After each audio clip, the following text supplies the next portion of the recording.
আমার হাজব্যান্ডকে রনিকে আমি উদ্দেশ্য করে এটা বলতে চাচ্ছি যে সে যে ভিডিওতে আইসা বলছে বৃষ্টির বাবা মা তুলে অনেক গালিগালাজ করছে, অনেক কিছু করছে, তাহলে ভাই তুমি একটা প্রুফ দেখাও যে আমি গালিগালাজ করছি, তাহলে আমি বৃষ্টির পা ধরে মাফ চাই। আমরা এখানে দেখি যে আপনি চলে আসার পরে জিও উদ্যানে গিয়ে কিন্তু রনি একা একা ভিডিও বানায়। হ্যাঁ, একা একা ভিডিও বানাচ্ছে, কিছু স্যাড ভিডিও বানাচ্ছে, কিছু কান্নাকাটির ভিডিও বানাচ্ছে।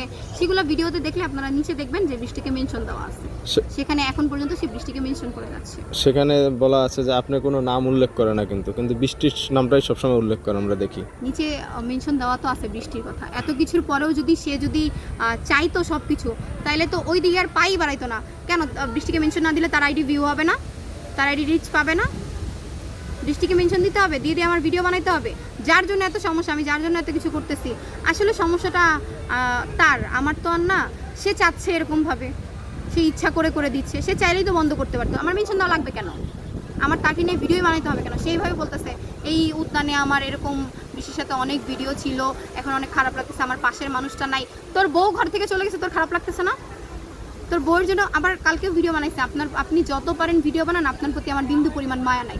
মায়া যদি থাকতো, আমি যখন ঘর থেকে চলে আসি তখনই বলতো যে না, তুমি কোথাও যেতে পারবা না, তোমার সাথে এখন আমার লিগেলি ডিভোর্স হয় নাই, যদি হয় তাহলে তুমি চলে যাও। যদি মায়া থাকতো তাহলে সেটাই বল।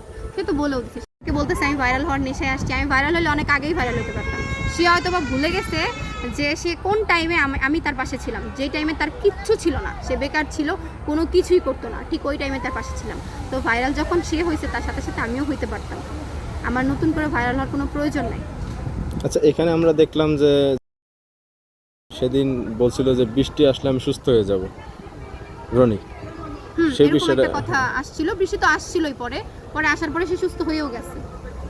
বৃষ্টি আসার পরে সে সুস্থ হয়ে আধা ঘন্টা পরে সে সুস্থ হচ্ছে, স্যালাইন ট্যালাইন দিয়ে সে নিজে পায়ে হেঁটে বাসে আসছে। তো যেখানে ভাই বোনের একটা সম্পর্ক, সেখানে আসলে প্রেমের সম্পর্ক কিভাবে জড়ায়? সেটা তো তাদের মন মানসিকতা। সেটা মনে করেন আপনি আমি তো আর পরিবর্তন করতে পারবো না। এটা যার মন মানসিকতা যেরকম সেরকম। সে আমাকে এইভাবে বলাইছে, এখন অ্যাজ এ ওয়াইফ হিসেবে আমার তাকে অন্ধবিশ্বাস করা উচিত। আমি তাকে সেইটা করছিলাম, আর সেটাই আমাকে অন্ধকারের দিকে এখন ঠেলে দিচ্ছে।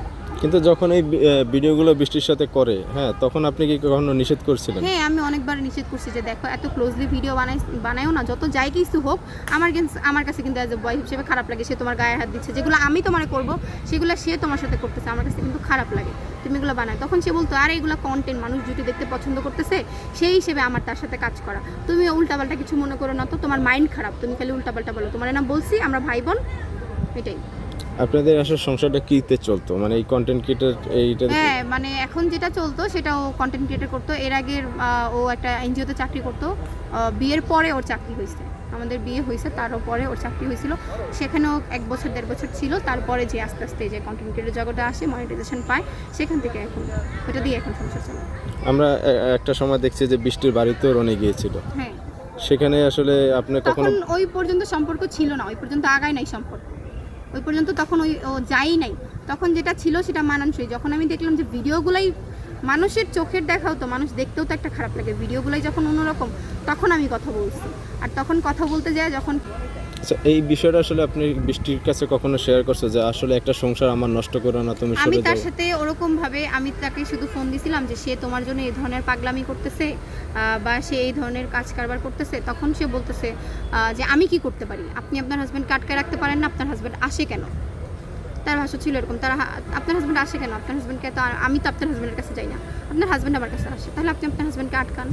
তার কথা ছিল একটা মানে সংসার, বিয়ে, এটা আসলে একটা মেয়ে আছে আপনার, একটা মেয়ে হয়ে আর একটা মেয়ের কখনো সংসার এটা কিভাবে ভাঙে?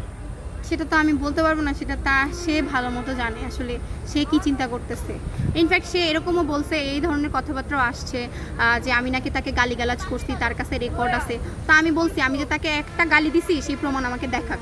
এখন পর্যন্ত আজকে 8 দিন 9 দিন হয়ে যায়, কই সে প্রমাণ তো দেখাইতে পারলো না যে আমি তাকে গালি দিছি। আমার হাজব্যান্ডও ভিডিওতে এসে বলে যে আমি নাকি তার মা বাবা তুলে গালি দিছি। আমিও তাকে উদ্দেশ্য করে বলতে চাই, আমি যে তার মা বাবা তুলে বা তাকে বলতে একটু বলেন, মানে কে?